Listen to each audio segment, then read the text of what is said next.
How's it, everyone? Welcome to another edition of Foodie Unpacked.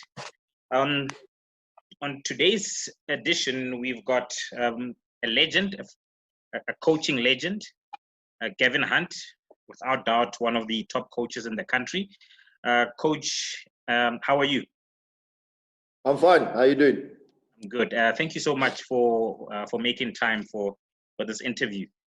Because No problem. Just to start off, I mean, how's everything with this whole COVID thing? I understand that you guys have started training again. Yeah, we started, but I mean, it's not like it's so abnormal to what we used to, because you started in small groups, and then we obviously got into bigger groups. But in a preseason, you would normally have a few friendlies and try a few things here and there, but we haven't had the opportunity to do that. So yeah, it's very unusual and something that please God, it doesn't happen again in our lifetime. Sure. And how are the players looking? I mean, I can imagine the rust. There must be, Yeah, look at. I mean, for me personally as well, it's been the longest break even as a player. Sure. All the players as well have never had such a long break. Been out of football for it's been months now. Yes. So yeah, they haven't looked too bad. I mean, they did a lot of personal fitness, but football is a totally different type of game. So they've been okay. I mean, obviously, there's been so much doubt been put in, going around, because nobody knows when it's going to start, when it's not going to start. So sure. It's been a bit disruptive in that, because you normally work towards a date that you're going to start playing the first game, and we haven't had that. So that has been the major problem. But it seems to be, look, there's a meeting on Friday, and hopefully they'll come to some conclusion. Coach, in terms of the season, I mean, I understand obviously the momentum, there's been a break in momentum, obviously, but if you can just look at the season up to now, how would you sum up your season? Well, the African project was a real disheartening and a downer for us, because we were so close, even though we didn't win a game in our group stages. We lost 1-0, and we played so well away from home. The 3 games we played away from home was really an eye-opener. We played well, and then we came back, and I could see that we were really lacking a little bit of confidence. We're lacking a little, but then just before the lockdown, 2 or 3 games, we really we got our stride back again, and you could see we're a little bit more upbeat, and we were looking forward to the final running. We had more games than anybody to play. We got 9 games left in the league still. So it was still a great opportunity to be in the semi-final of the Nedbank. Yes, so, yes. That's all there, Yes. And there's a lot of young players that have come through, and I'm surely, they would have played a lot of games now, and would have been good for us. Sure. Okay, Coach. Well, now that we've got that out of the way, what we're really interested in is just to discuss your career briefly, and also just to discuss a few football-related issues with you. So firstly, Coach, I know that you played for Hellenic, and as I understand it, almost your entire playing career was when there was black and white TV. Yeah. Yes, sure. Yes. And I also understand was it a right back or a left back? No, well, in my days, I'll tell you what used to happen in my day. People, we only had a squad of 13, 14. Yes. So I played 14 years for Hellenic. I was the longest serving player for the club. I played fullback, centre back, centre midfield, right midfield, left midfield. Didn't play up front, didn't play in goal. So I played across all the midfield. But in those days, the jerseys would get handed out 1 to 11 on a Saturday. Yes. Or Friday night when we played.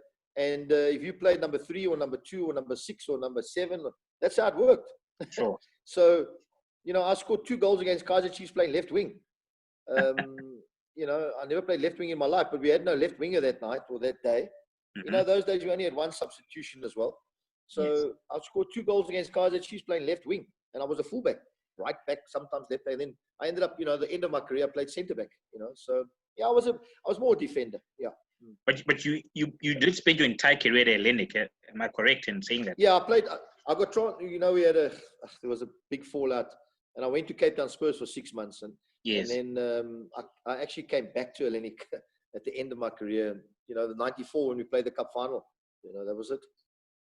So, Coach, if you think back to those days, and I think I've read something. I may be mistaken, but I think I did read something where you mentioned as one player, but I'm not gonna drop the hint. who's the one player when you played that you still think back and think, geez, that guy gave me sleepless nights? Played against or played Against. with? Played against. Yeah. Well, there was a couple in my time. I always thought, I mean, there was, in my day, we look, just give you an example, we look for strikers.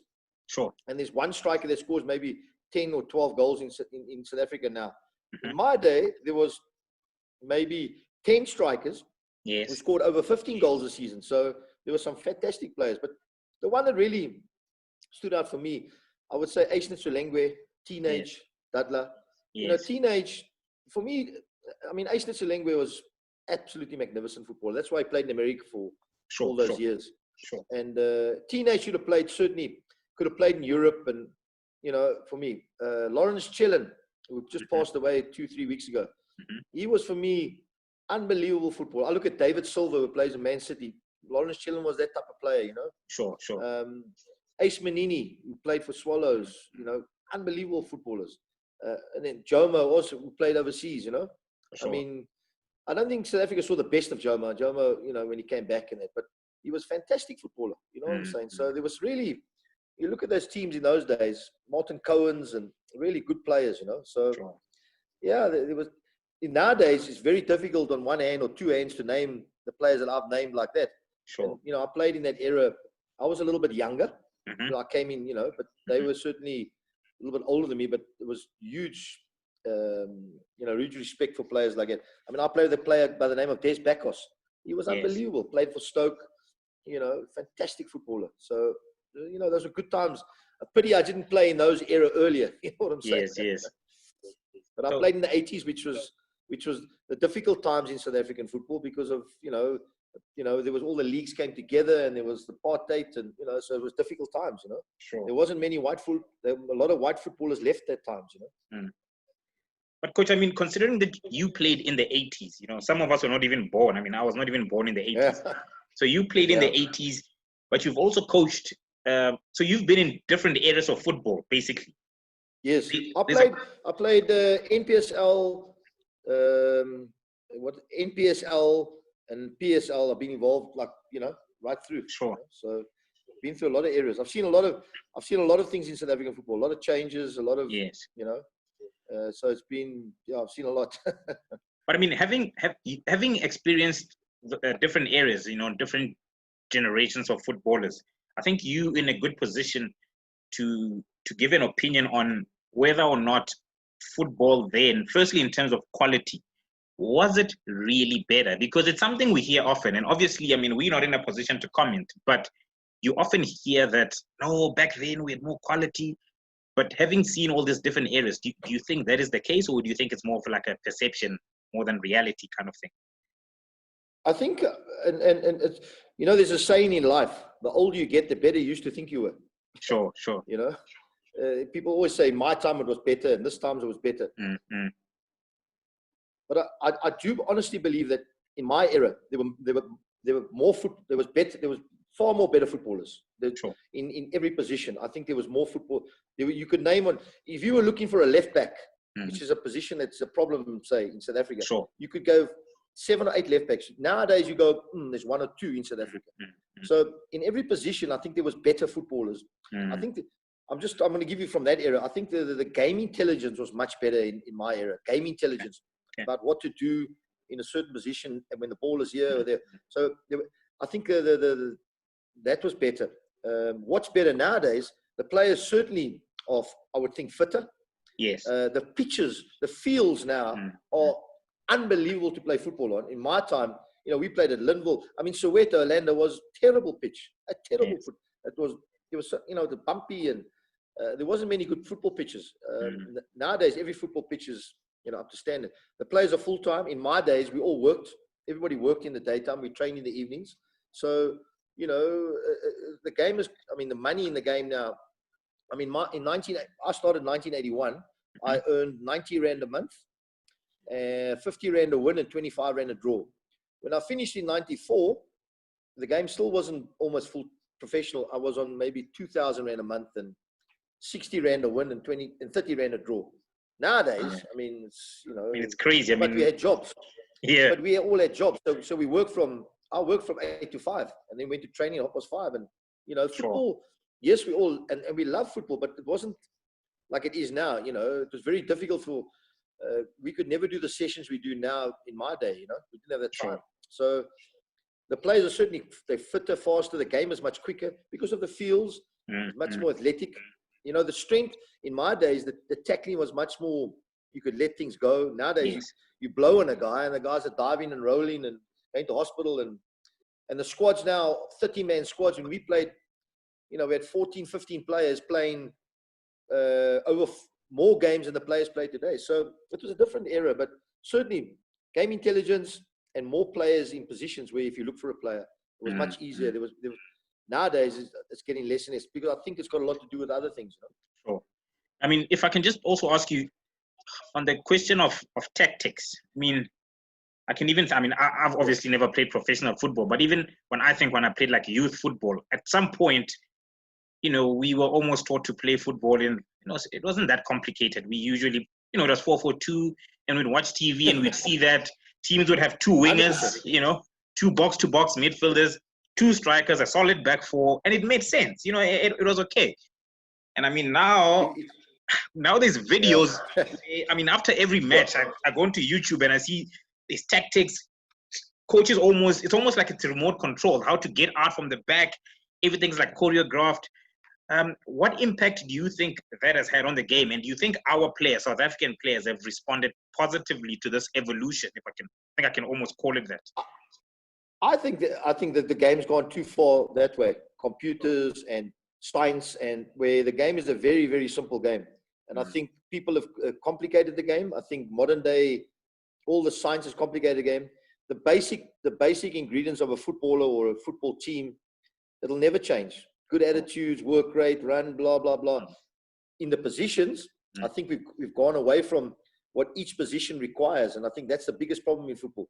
What a position requires. So a right fullback, a left full, what's the first basic principles of that position? Nowadays, we look for things outside of those basic principles. You know what I'm saying? So if he's a winger, his job is to cross the ball, come in on the far post, work up and down, protect the fullback, help the striker. Nowadays, they coming inside, they're playing, and the game's become the game is a lot of these little individual players have come into the game now where they're not. So when I get a player down, I say, well, what is he? They say, no, he's an attacking midfield player. I say, what is that? Yeah. That means you only attack. Does it not defend? Sure. No, he's an attacking midfield player. I say, okay, all right. And then what is he, a right wing? So but he's not wide. He's playing inside here. He comes inside. So, he does, yeah. So at and people, and what's happened with the advance of technology, there's a lot more information available on internets, and people come up and like the Brazilians play with a box midfield. Yes. And then you have people that, playing three at the back, playing one striker, no strikers, inverted fullbacks, and all this type of thing. Inverted wingers. Wingers. Everybody loves inverted wingers. When they play off the right, they're coming off the left, and I mean, I hate that. I think it just closes, because the game for me, football's about using the width of the pitch in possession and out of possession, making the pitch smaller. It's a very basic concept, but if you get people to understand that, and you can lead people to understand those type of concepts, and I always say to players, the players love me. We keep you on page 1. I'll never go to page 2 with a player. So what are you doing? Because when you go to page 2, if you tell me a million things, I'm forgetting my prime job. You know what I'm saying? Sure. So there's so. I mean, I can't. There's so many individual cases that I could mention, but if something had arise in front of me, I wouldn't, I would go. So football's become far too complicated. I look at Man United, who played Chelsea on the weekend. They've been playing 4-4-2 for the last 16, 17 games. All of a sudden, he goes to a back three. Change it completely, He loses 3-1. He drops Pogba. He plays with one striker, and he brings a winger in to play up front. I mean, just stick with what you know what I'm saying. Obviously, change it if there's major changes, but there's certain things that, and you'll look at the successful sides all over the world. They keep that structure. Okay, they've got world-class players, which makes the difference. The bottom line is the coach is only as good as the players he's got. I mean, he can make them better, but he can't take real donkeys and make them racehorses. You know what I mean? Sure, If you've got a sure. good horse, you can make them a very good, but there's going to be a certain limitations to your squad, because you need to let individual brilliance, and that's why the teams with the money can buy the better players. And so you take Pep Guardiola and put him in charge of Aston Villa or Bournemouth. He's not going to win the league. He's not winning the league. No, never. But never qualified for Europe. He'll never make a top 10. Forget it. Yes. But he'll improve them. So he needs players. Bottom line. Coach, and in terms of style, I mean, that's another. The debate around that. So this is my opinion, and you'll probably differ, and I know a lot of people differ, especially professional coaches. So my opinion is that I genuinely do believe that there is a South African way of play. Now, I don't necessarily think. I mean, if you go to the township, if you go to the township tournaments and you see, I don't think it's that extreme. I mean, but I do think there are certain traits in our players and in our game as well, like that little bit of flair, that bit of excitement and all of that. That's just my opinion. Now, do you think, firstly, do you agree that there's this so-called South African way of playing? And secondly, do you think that kind of style, it was easier to express it and to play that kind of football back in the day than it is now? Can I be honest? Sure. I think it's the biggest load of rubbish. We've got no style. We've got there's no way where we can say this is a South African style. And these coaches will argue with me. They say, no, you're talking nonsense. Well, I'm telling you, you asked my opinion, so I'm going to give you my opinion. Yeah. I think there's no style. If I go around the world and I say, okay, Brazilian. Sure. So Brazilians, they're generally going to come with the fullbacks because that's their trade. I look at the Dutch. They're going to generally play with two wide players. Yes. That's the way they play. The English, they love to fight. Sure. So that's their mentality. That's the way they play football. It's up, back, wide, fight. Yeah. The Portuguese, they love to play with a little bit of flair. They're going to con you. So there's a mentality of every country. I don't think we've got a mentality. I think, and this is my opinion, if you look back to our because I think it's got to do with your history, your culture, where you've come from. If you look at our football, and when all our football came together and everybody, we had a lot of British coaches in South Africa. Yes. And that's the truth. Eddie Lewis, the Joe Frickletons, Jeff Butler, Haji Burns, they all came here. Sure. And what they did was they taught us, a lot of us are players, black, white, because they coached all the black teams, white teams, if you want to put it in that context, and they put certain basics in place. Like if I say to you, Ryder Mofokeng, the right back of Kaizer Chiefs, he was a typical British right back, and he was a black player from the local league because he tackled, he was tough. It was a British. It's not a Brazilian way of it. This big overlap because he couldn't overlap. Do you understand what I'm saying? So they brought this mentality into our football. Now let me tell you, if you look at our team, the first multiracial team per se, 1970, when was it? 76, when we hammered Argentina 5-0. I've heard about that game. Yes. Now let me tell you. So what did we have? We had the mixture of the British mentality. We had the mixture of that little bit of the unbelievable skillful players, the Jomos, the ace. Sure. We had the fighting spirit of the tenacity. So we had this combination of, which was a real way I think we should have kept going on, but we didn't. We changed our way because I'll get to that now. And I think that was important for us to keep that's what we had. In our football in the 80s, black teams, white teams, mixture, whatever there was the British way of playing. The black Kaizer Chiefs, they were direct, but they had a little bit of flair on the sides. They had the ace who could do the business, Chipomola Teddies, teenage marks, but there was that real toughness about the team as well when they had to battle, because it came from the coaches that possibly instilled it in them. Then we go into the 90s. Look at our team that played in the Nations Cup. There was a mixture. Yes, that's what we don't have in our team. Yes. I'm just getting to that. So I'm trying to give you a little bit of history where I've come through from the 70s into the 80s into the 90s. Look at our 90s. That team that played, they had the flair of the doctor in the shoes, but they had the grit of the Radebis, the Tovies, the Fish, the steelness of the Tinkler, Buthelezi, the kickers, the fighters. You understand? We had that. So when we weren't playing well, we had that mentality of the fight, and then we had a little bit of that. You could give us a little bit of spark. Nowadays, if we can't outplay teams, we can't outfight teams. So we need to go have a little bit of that into our team, where we need a little bit of that mentality. It's not always going to be about this prettiness of Barcelona. When teams get into them a little bit, they crumble because they haven't got that. But can they outplay you? Yes. Yes, 9 times out of 10 they're going to beat you. Sure. But they need that. A team like South Africa, those who plays in Africa, needs that.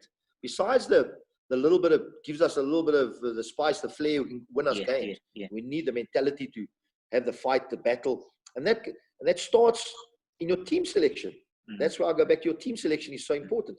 Sometimes not the best player is the right player in the position. Do you understand what I'm trying to say? He might not be the best player, but he's the right player for that particular season or incident. That's obviously if you haven't got an open checkbook, and if I'm talking national team now, you can certainly take what's available, but you certainly need to get the right blend and the right mixture. And I think we had that in the 70s and 80s. I think we brought the hello. Yeah, you can hear me? Yes. Then we brought the Brazilians in here. We had all these Brazilian coaches, and then now we must play like Brazil. We don't have, my friend. It's all very nice when it's pretty, but take it into Nigeria, Congo, where we have to get results, and we're trying to go there and play all this nice pretty. We haven't got that. We haven't got the Redebis, and we haven't got the Fishers and these guys at the back who can hit balls, and we can score from a set piece and win 1-0 and fight and battle. 95 Pirates. Look at that Pirates team. Yes. That Pirates team. Look at that team. Gavin Lane, Buthelezi. They weren't footballers, but they could kick and they could fight and they keep the team together because and then we'll get something because you got a little bit up there, That's where the balance has got to. We got to get back to that as South African football. If you look at our local league, soon as there's a little bit of fight from one team, a little bit of contact, and a little bit of physicality, doesn't matter how good the other team is, they crumble a little bit, I'm not saying that's the way we must play football. No. But you've got to have that balance to win. You can't every week just be playing this beautiful football. It doesn't work. It doesn't work. And I'll stand and argue with anybody, But I mean, in terms, so what I mean in terms of the style, it's actually more of an element of it, like you said, like the spice, So if, for example, if I look at like the 96 team, I think that was like the first team that I really watched, the first soccer team that I watched. Like you said, so they have Nel Tovey, Mark Fish, Lucas, and Caesar. Now that's very solid. Those were big boys. They were strong. We could go. Sometimes on the left. David Nyati sometimes on the left. I mean, we could go and play. We could go and play away games in Africa. With battle. And then in the midfield, they won 1-0. We won 1-0 exactly. And then in the midfield, we'll have Eric Tinkler and Linda Buthelezi. That was standard.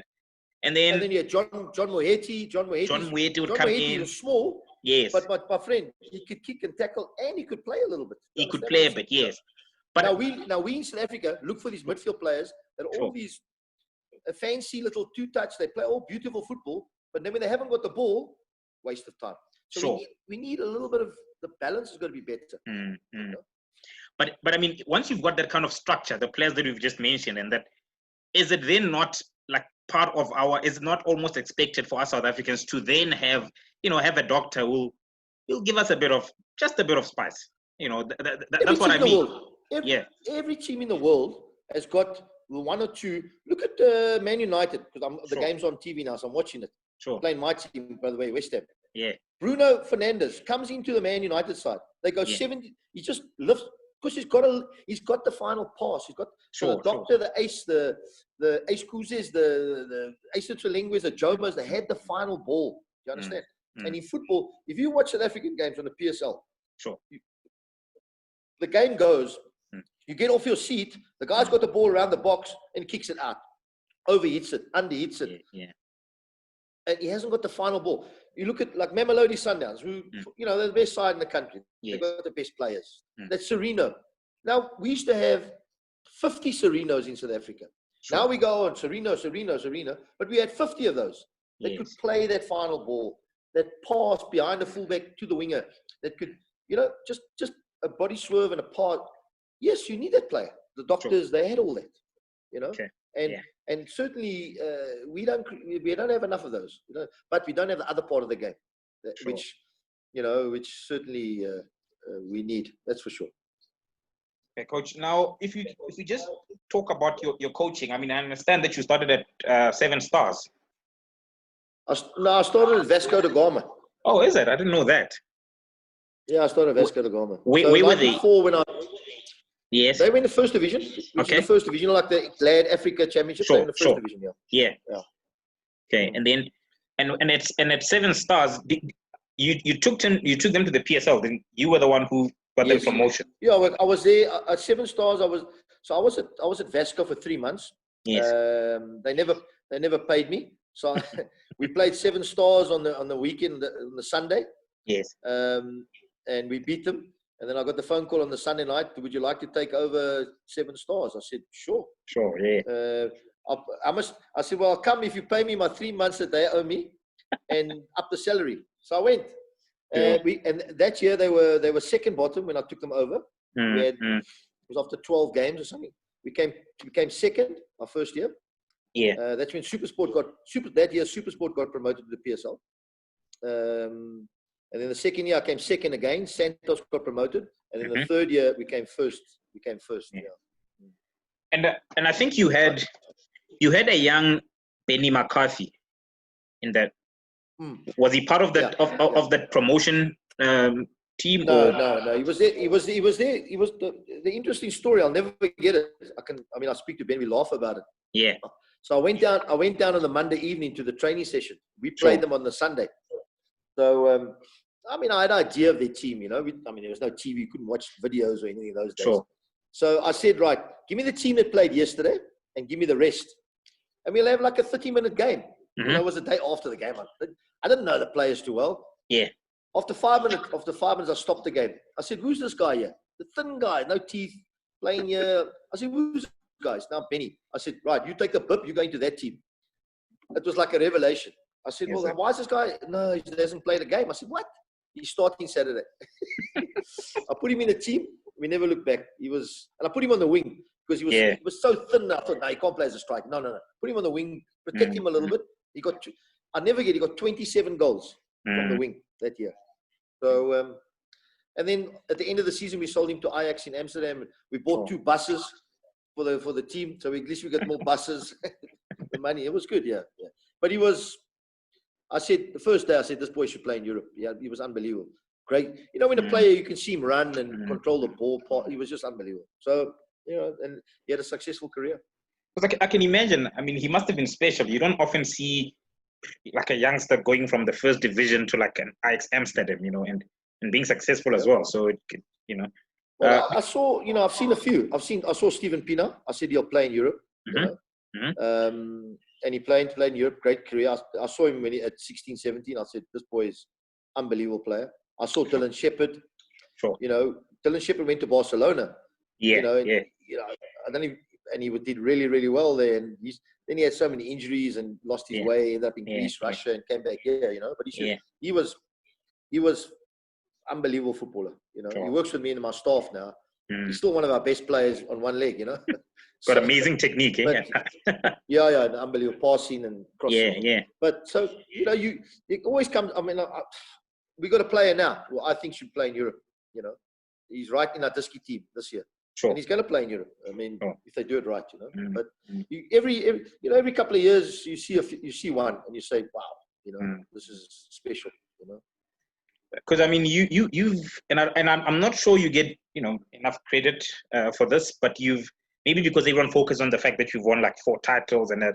But I think you've done quite a lot of work with youngsters. I can think of a lot of youngsters that you have brought through, even guys, especially guys like my age. I can relate more, But would you rate a Benny like at the very top of, like the first time you saw a youngster? Would you put him up there? Because I know you've worked with some very good youngsters. There's I've seen better players than Benny in South African football, but not better attitudes. Sure. And all these players in South Africa, the biggest problem we have in a lot of South African players, they're fantastic footballers, but the attitude, their desire to want to work, so when they leave the training ground, They think in football, the next session, they're thinking about how can I get stronger in the gym. They're doing gym sessions. There's a lot of, I've seen better footballers than Benny, and there's no doubt about it in South Africa, but we haven't made it. They just fizzle away. And, there's one thing I've always said to any young coach: don't waste your time on players. They can be as good as they are, but don't waste your time on them. Don't waste your time on them because they'll drain your energy for the good ones. There's good players out there where you need to put your energy and work. These ones that have got all the ability, who don't want to work, bad attitudes, and that's why there's so many of them that just get faded away, and that's sad. It's very, very sad. Very sad. Yeah. Very sad. And coach, from Seven Stars, I know you then had a stint at Hellenic. Was that like, that almost feel like a dream job in the sense that it's like your home club? I mean, I can imagine. It was my dream job. It was where I wanted to be. When I first started Hellenic, I was still working. So you're a PSL coach, you still had a job. But I had a job. Thank God, I was in the agency business, so I could still train in the mornings and or in the afternoons, whatever it was, and then still do my job. So it was a dream job for me as a club. I grew up I was a kid there. I didn't support Hellenic. I was a Cape Town City supporter because that was my Barcelona or Real Madrid. That was because I went to support them as a kid. I lived close by and that. So that was my team. But Hellenic was a team when I came into football at 16, 17 as a professional. Cape Town City folded, so couldn't play for them. I played for Hellenic. So, but Hellenic's very close to my heart because as I said, I spent all my playing career there and got great memories and great times. And then this is probably for me the most interesting. You then end up at Black Leopards. Now, firstly, before we even talk about the football, I just want to go back to Hellenic. Sure. Because that's my biggest, what's the word?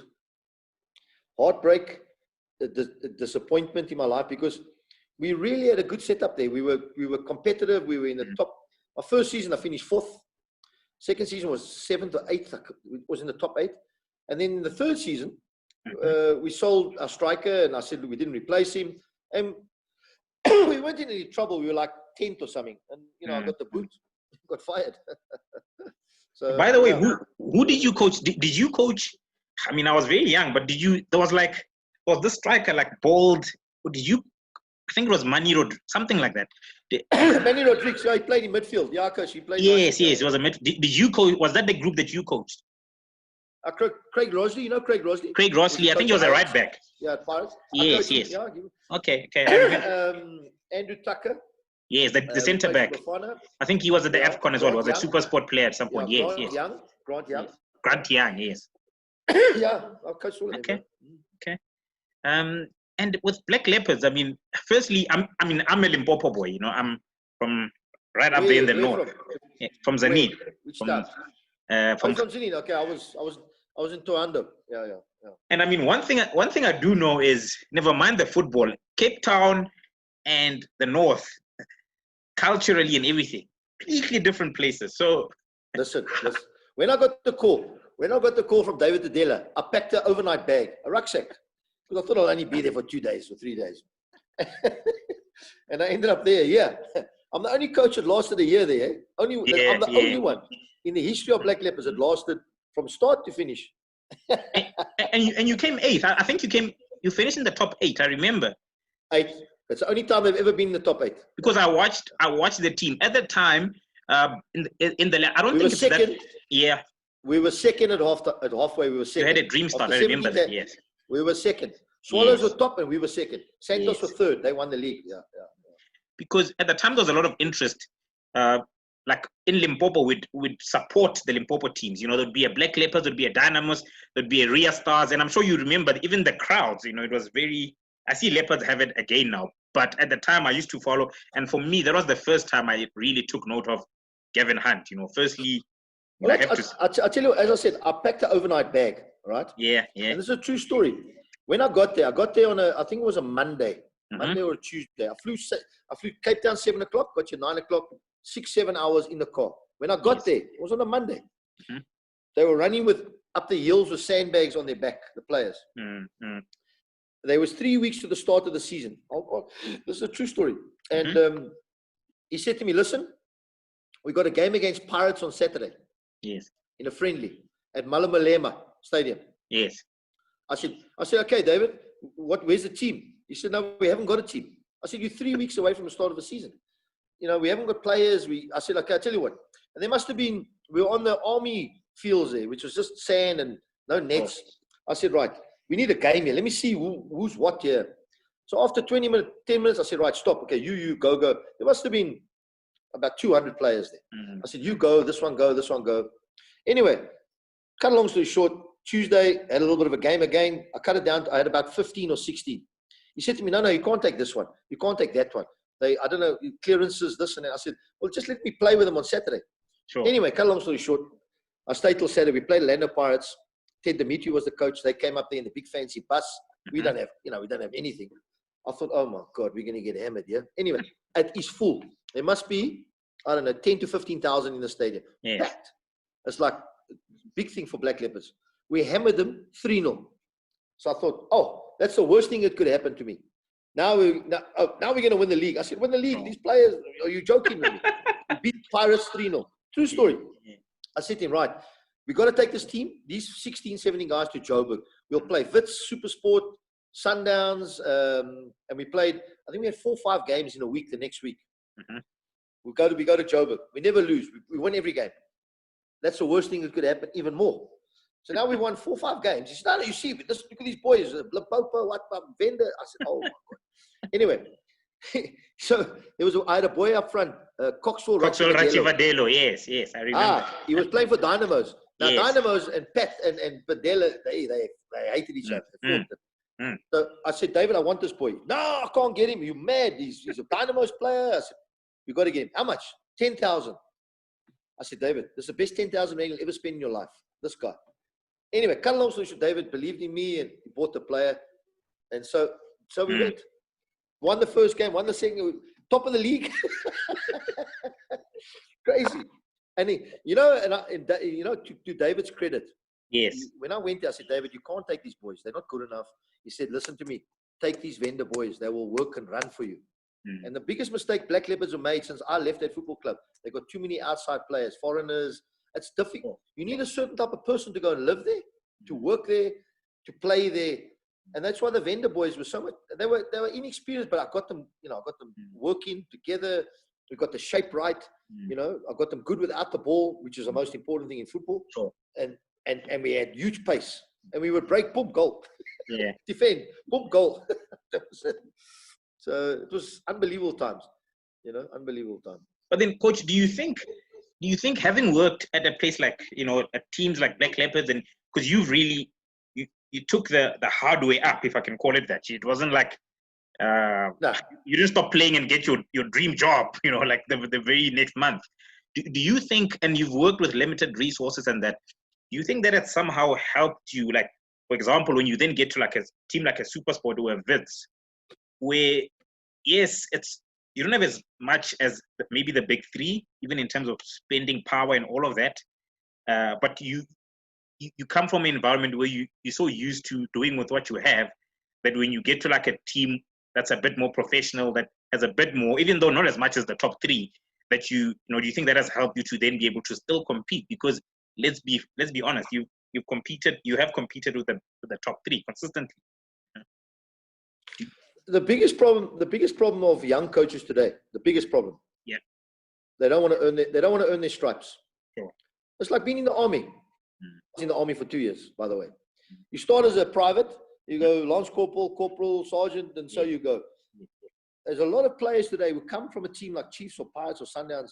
They want to walk into this job, and with no experience, with no understanding, with no money to work. So you've got to make a right back. You've got to make a centre back. You've got to find a striker for nothing. All my life I've been like that. So I've had to find a player, reinvent a player, take a player, play him here, try this, work on. That's what you do on the training ground. The most important thing in football is what you do on the training ground. To get a player to play in an unconscious state, in a conscious mind. Does that make sense?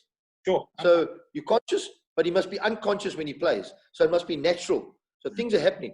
To do that, it takes hours and hours of with the ball, without the ball, preparation.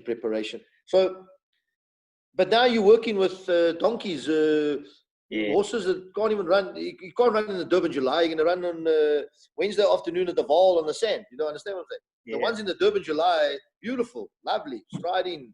Look, all the best players go to the best clubs, the top clubs, because they got the money. So they win the trophies. And plus everything else that goes with it. So when you work as a young coach and you come into the game, you need to earn your stripes. I had 3 years in the first division.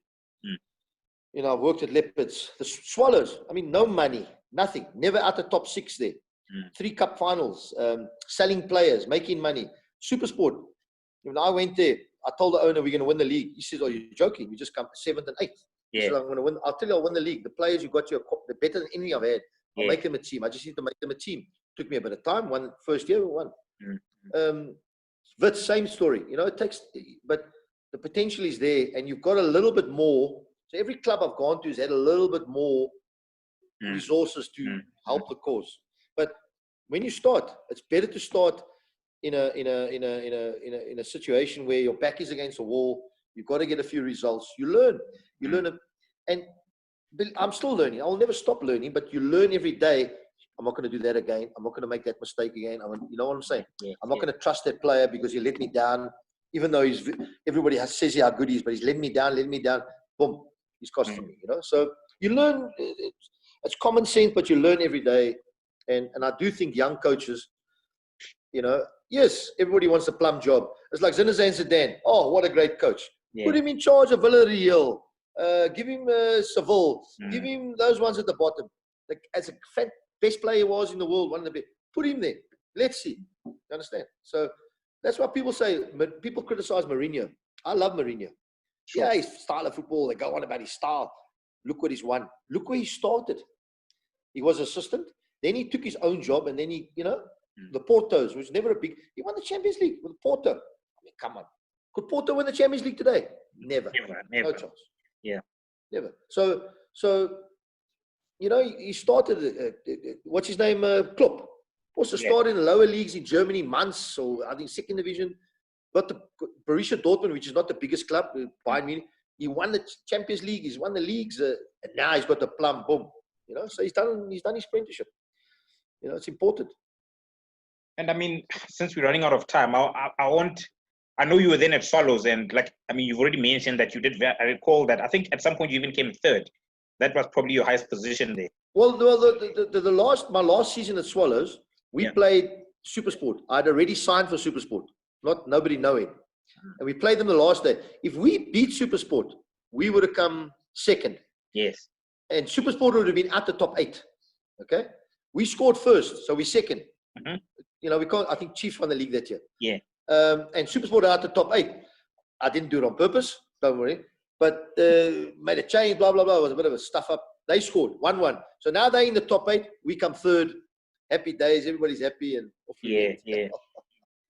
And when you and at Supersport, I mean, you actually beat me to it, because I was actually going to ask you that when you get to Supersport, did you get there with the intention and the belief that you could win the league, or were you like, was it a surprise to you how well you did with the team? So normally people talk a biggest load of crap when they go into interviews. And they bullshit. Sorry, I'm just talking straight. They bullshit. They say, we're going to do this, we're going to do that, we're going to change. I walked in the meeting with Stan Matthews. I said, I'm going to win the league. He said, are you joking? We just come 7th, we come 8th. I said, I'll win the league with this team. They need 2 or 3 things. I know what they need. I'll change. Because obviously I was watching them, you know. I said, you've got all attacking players. You've got people that can score goals. I had Mapela, Mashego, I had Kleitz. They could score goals. I said, we need to work out and we need to sort out the back four. You know, or we need to do a few things here and this and that, goalkeepers, what, whichever it was. Boom. And we took 5 games. We had 4 points. I thought, oh my God. And they called me in a meeting. Oh, the players are not buying into a philosophy. You know, the philosophy. I said, philosophy. Listen to me, my friend. Boom, boom, boom. And then we won the league. Yeah. So I put my balls in the line. I said, we'll win the league. And, you know, and then when we got to the second year, it was freewheeling. I mean, I've got some 1 or 2 good players in, Glenn Salmons, Belembes. You know, they just made the difference. LaFours, you know, they were good, you know. And I mean, you won it 3 years in a row, which I think is crazy. Because I think before that, I think the last time I had seen a team win the league, think it was Ted Dumitri's Sundowns. Yeah, but he didn't win it. Ted Dimitri didn't win it with. Then Doleza won it once. And then he was a Chiefs. And yes, Chiefs. Wasn't with the same Doleza team. won it once. Yeah, but I mean, if you look wasn't at, with the same team. So you want to team, if you take Chiefs, Pirates, Sundowns, they should win the league every year. Between the one of them, they should win the league every year. Yeah, what's the resources? A team like SuperSport should never win the league. Yeah, and I don't think they're going to win the league ever again. That's my opinion.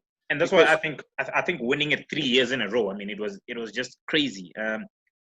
But those 3 titles, was there one? Which one do you think was the toughest, and why? Which year would have been? Well, the toughest is always the first one. Sure. It's like doing something once.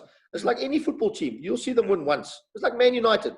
They hadn't won the league in how many years? They won it. Well, Liverpool have won it now after 30 years. I guarantee you, they should have won it last year. I mean, by 1 point again. They'll go close again. And winning is much easier the second year. Even though we won it on the last day, people can say what they like. We were freewheeling. We beat Chiefs 3-0. We beat Sundowns 4-0. We beat Pirates 3-0. Yeah. And I'm talking, give them a lesson. Do you understand what I'm saying? Yeah. And with no crowd, no support, referees, you're not getting the 50. You're getting, if it's 90-10 to you, you get the decision. If it's 70-30, you're not getting it. You know what I'm saying? Those type of things. Penalties, red cards. So it's much harder at a team like SuperSport and Wits to win the league, because I think you're already 10 points behind those 3. They got the crowd, they got everything going. You know what I'm saying? So I always feel that you're 10 points behind those top 3 teams before you start. But if I can just, I mean, you obviously had a lot of good players at SuperSport, but there's a few players that I want to ask you about. The first one is Dan Clayt. Now, I want to ask you about Clayt for 2 reasons. Well, obviously, firstly, in terms of his style, I think it goes back to what we were discussing earlier about inverted wingers and all of that. I mean, you look at Clayt. How does a South African Footballer of the Year win all those trophies, and he doesn't make the World Cup squad? On the year he wins the South African Footballer of the Year. Are you joking with me? It's a disgrace. It's a disgrace. Because, I mean, at that time, I think it's hard to argue that he was probably, he was the best in his position, No. No. Yeah. I'm not saying he was the best in the position. He's the right player in that position. Yes, I'm not saying he's better. There was better players. Shabalala.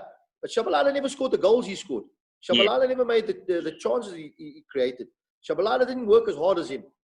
But then he could be underneath Shabalala. But he was South African Footballer of the Year, and he can't make the squad. Sure. Problem. For me, I felt sorry for the boy, because you want to play in a World Cup in your country. He's got to be making the squad 2010. South African Footballer of the Year in 2010. I mean, I don't know. Maybe I'm. But a player like that, I mean, as I understand it, he's one of, if not the most successful player in South Africa in terms of what he's won. Lebo will overtake him, I think. Lebo Kekana. He'll overtake him. Lebo who? Yeah, he was Lebo Kekana. Oh, yes. But I mean, you'll overtake him. Yeah. In terms of a player like Clayt, do you feel that we don't get enough players today with his attitude, and do you think we would be better off with having a team with more? Like, what was it about him? What was it about him that you would tell youngsters about to say this is why Clayt made it? Maybe I should ask you that. Every footballer's got to do 3 things. And it's a basic concept: score goals, create goals, and stop goals. Now you say, how's a goalkeeper? A goalkeeper must score goals. He must take a penalty in a shootout. Yes, he's got to create goals by his kicking, and he's got to save goals. Sure. The right back should be stopping goals, creating goals with a cross or a pass, and scoring a few goals. So every position, there's a certain criteria. It's a basic concept. Dane Clayt could do all. When he was not scoring goals, and when he was not creating goals, he was helping us defend goals. You understand what I'm saying? Pressing, working, closing down, making a third man run, all this type of thing. And in South African footballers, there was far better players than Dane, in my opinion. Technically skillful, he could do little other things, but he had that desire, and he had those. And when he was playing well, he was scoring, creating, and stopping. We got a player. So when I got to the club, I had to get into him. I got into him. I said, listen, you're not the best, but I'm looking at you. Your work rate is good. You're stopping goals. You create, but you got to create more goals. You got to score more goals. And in my 3 seasons, I think he got 8, 9, 10 as a winger. My good, we're in business. We're in business, you know. So that's all and now it's amazing. He's becoming a coach. And he talks to me every once a week, twice a week. He says, Coach, all those things you told me. And so I said, oh, it doesn't change. When I was a player, I was the same. You had to do these things. It's not going to change. It's not going to change. It's not going to change. And the more we can get our South African players with all this ability to do that other parts of the game, we'll have better players, better football teams. Football will be better. And I mean, you had youngsters at SuperSport as well. How good was, let's say, Kermit Erasmus, and how good was Masibusani Zongo? Kermit Erasmus is a perfect example of how good he is and how much better he is as Dane as a player. Sure. But if he wants to do it. Now, Kermit's biggest problem is, can he score? Fantastic. Can he create? He could be doing better. Does he work enough closing? No. So if he worked harder, off the ball, closed down a little bit more, I think he would score more goals. Sure. I think he would create more goals. And this is just Kermit knows me. I gave him his debut in the PSL. Yeah. We sold him to final. So I love Kermit. He's the best finisher in the country. There's no better finisher than him. 1-on-1 with a goalkeeper, I put my house, my kids, my home, my car, I put everything on him. Because he'll score. But he should be scoring 20, 25 goals a season. That's exactly what I think. If he did the other parts of the game, which, do you understand? If he worked like Salah and Mane, my God, he should be playing there. I think he could play there. He's got the ability. He's finishing left foot, right foot. He's clever. He'll go short, come long, long, short. He'll make runs across the back four. He's got it. But then when the ball goes dead, you don't see him for 20 minutes. Do you understand? So he's a perfect example that could be so much better. And he's got so much ability. He's the best finisher in the country, no doubt. And Zongo? Biggest waste of talent. When Dane got injured, broke his collarbone, Zongo came in and he was unbelievable. Jimmy Tau is still looking for Zongo when we played Kaizer Chiefs. His first game, Jimmy Tau had to pay to get back into the ground when Zongo went past him 3-4 times. So that's how good he was. Yeah. And I told Zongo, all you got to do, get it, drop your shoulder, get it past him, cross it. That's all you got to do. Can you do that? Yes, coach. Then, as he went on, no. Now it must come all this other stuff. And people say, oh, we're stopping the flair. It's not flair. Flair, win the game. Cross the ball, put the ball in the top corner, win the game. That's flair for me. Passing, crossing, shooting, bending the ball in the top corner. That's flair, not what he wants to do. And then he starts losing the team shape, team dynamics, and then he gets lost, and then boom, one thing goes to the next. We had a group in our under-19s. It was Kermit, Zongo, Mokojo, Bibo. They all played. Ron Williams. Mokeke, Tato. That under-19 side was the best side. Who was the best player? Zongo. Yeah. Who's gone further? Camilla Mokojo is playing for Brentford, almost in the Premier League now. Zongo's a 10 times better player than him. But Mokojo's mentality is better. You understand? Sure. That goes back to my whole why South African players don't. With that ability, Zongo, he was the best left side player I'd seen for years. Maybe not blessed with pace, but he could beat a player in a pum and a shot and he's gone. And come back and go, he could play 1-2s, he could score, he could shoot. His free kick taking was magnificent. He was better than Dane, far better than Dane. And he got upset with me because I played Dane. I said, but when Dane's playing badly and we're playing, Dane is doing the other part which you don't do. So with you, I'm going to play with 9 players. My friend, you need to play here without the ball here, my friend. You know what I'm saying? And then, he just went boom, boom, boom. I mean, he could have played in Europe. He was sensational. Coach, I mean, we're not even going to get time to talk about this, but it's okay. But if I can just ask you, now that it's out there, obviously the club has been sold. It's going to be sold. It has been sold, and I think it's also become basically out there that you're basically not going to be staying with the club.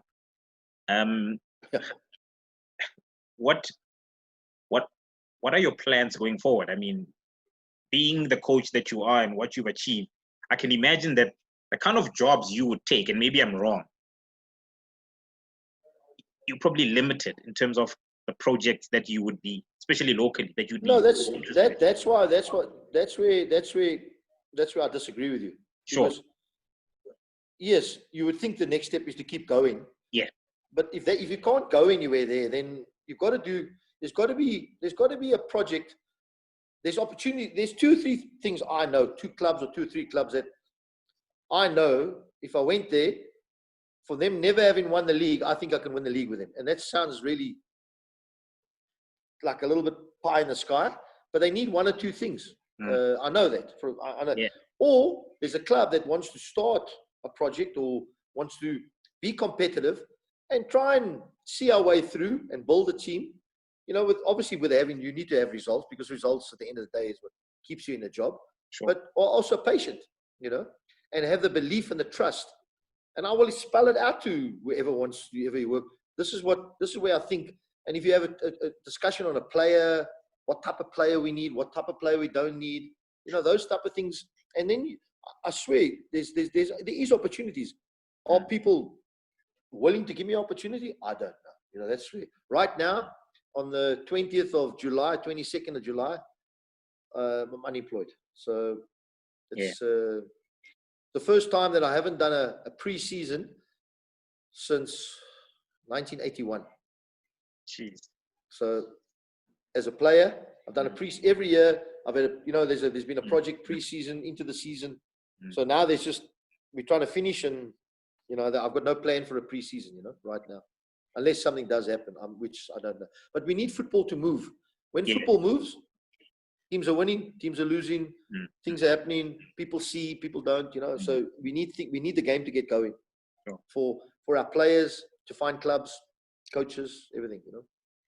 And you know, I'm not obviously. We've got a national coach, and I think he's doing well. I'm actually a big fan of Malefi, but this is more about. It's not necessarily about you. You don't play. There's no games. You don't play. So it's not necessarily about you and whether or not, you know, you are available for the job, but it's more of a general question. Do you see yourself either now or in future? Do you think you would adapt to being an international coach? I mean, having worked with clubs for so long, going to the field every day, and the difference.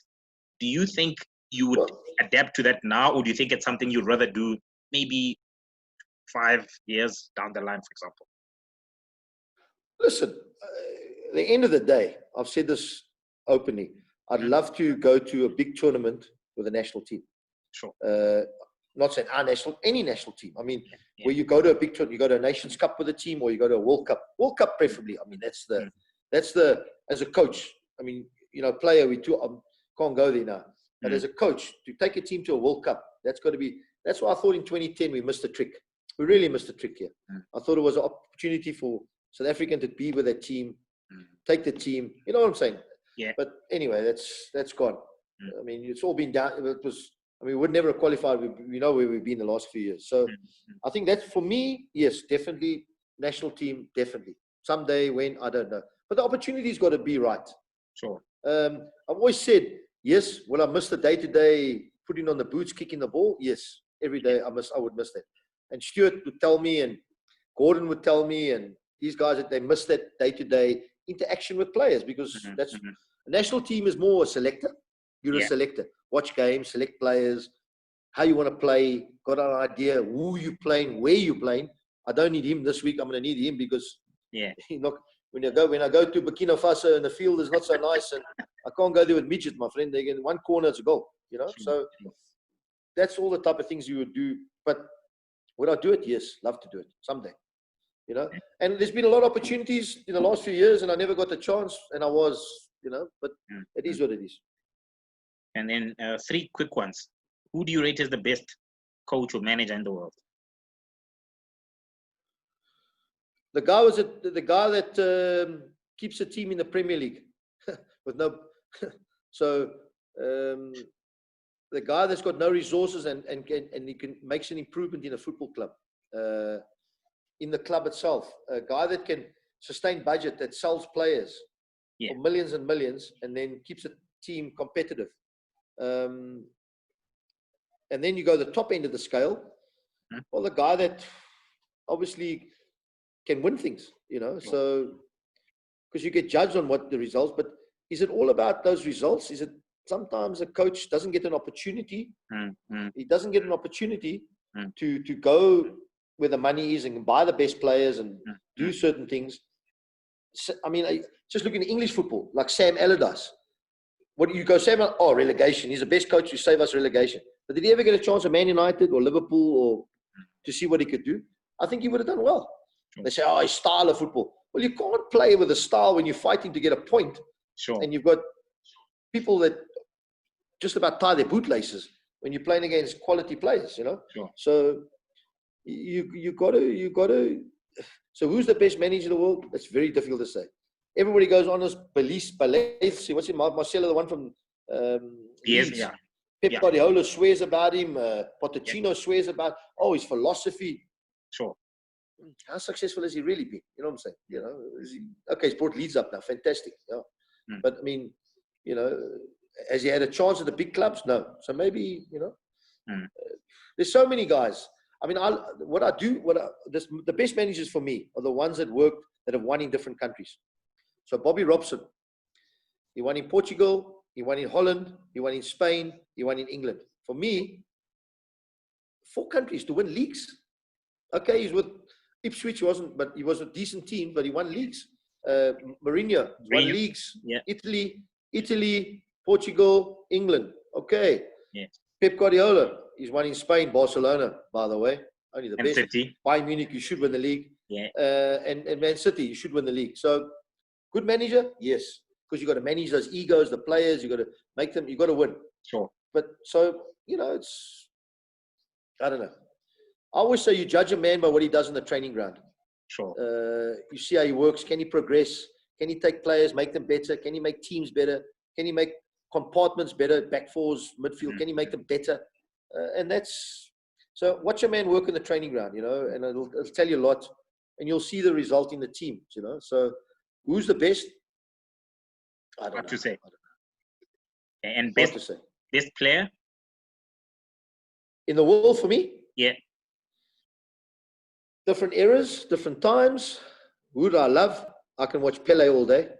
Yeah. Okay, it's all black. The movies are a little bit, but that 70 World Cup, the football that they played.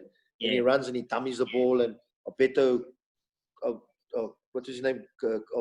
Carlos Alberto, that right back. You know, goals. I mean, he chipped it over the goalkeeper, round the goal. You know, when you saw things like that. Then you had the Maradonas, the Cruyffs. You know, I mean, how were they doing today's football? I think any good player in today's world, I mean, you can't go past the Messis and the Ronaldos. I mean, they're just absolutely phenomenal. You look at their records, the goals they scored. You know, I would love to see Messi play in another league. Yeah. You know, and he's right at the age now where I think he might be too old, but he's still a brilliant player. Do what Ronaldo did, play in a different league, score 50 goals in every league. You know, who's better? I mean, but if you walked into any club, and I'm talking in their prime, let's say when they're like 30 or 28, whatever, got 100 million pounds, you can only sign Ronaldo or Messi. You can't have both. Who would you sign? I'd sign Ronaldo. Okay. Because Ronaldo can play in bad teams. Sure. I don't think Messi could play in a bad team. I think when he plays for Argentina, he's nowhere near the same player. Because, you know, they play that, what's this, tiki-taka, whatever they want to call that football. Where they, you know, it's just passing part. But listen, I mean, it's very difficult what I'm saying. I mean, Messi's, he's just phenomenal. And he's, you know, but I think Ronaldo can go to Portugal. They're not a good team, Portugal. Take him to win the Euro champs. Take him to win he drives them. He's got that.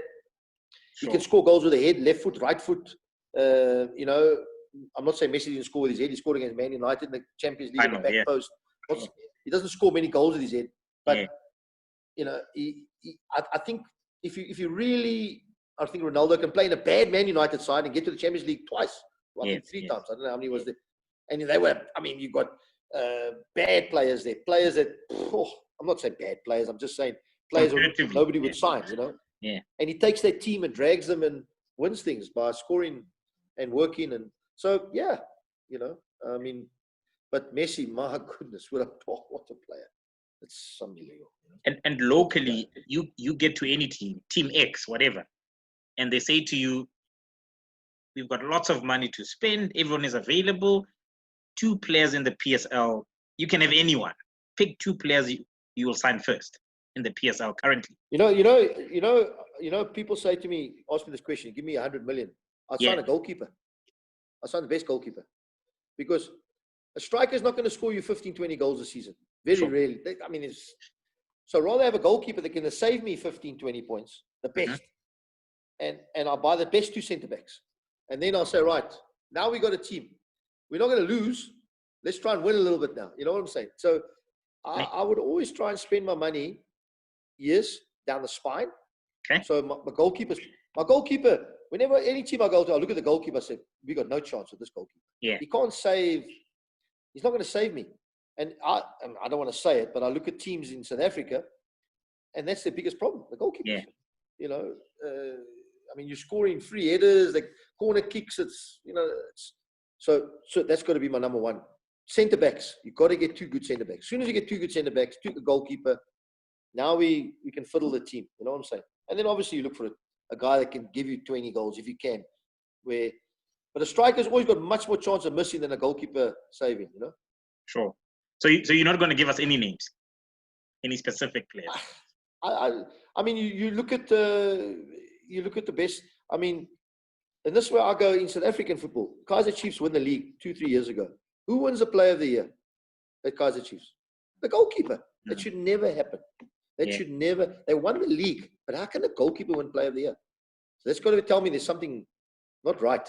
But he was so good that he won them the league because he saved them 20 points, 15, 20 points. Kune that year. He was saving everything, coming off the line, sweeping.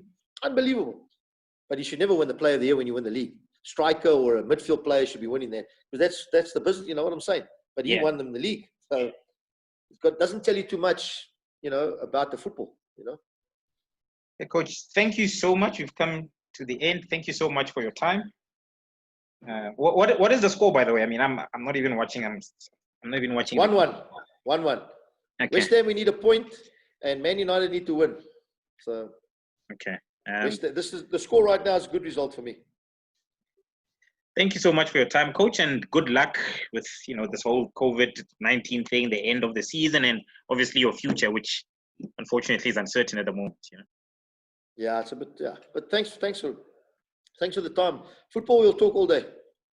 Thanks, Coach. So many stories. Cheers. Okay, mate. All the best. All right. Cheers.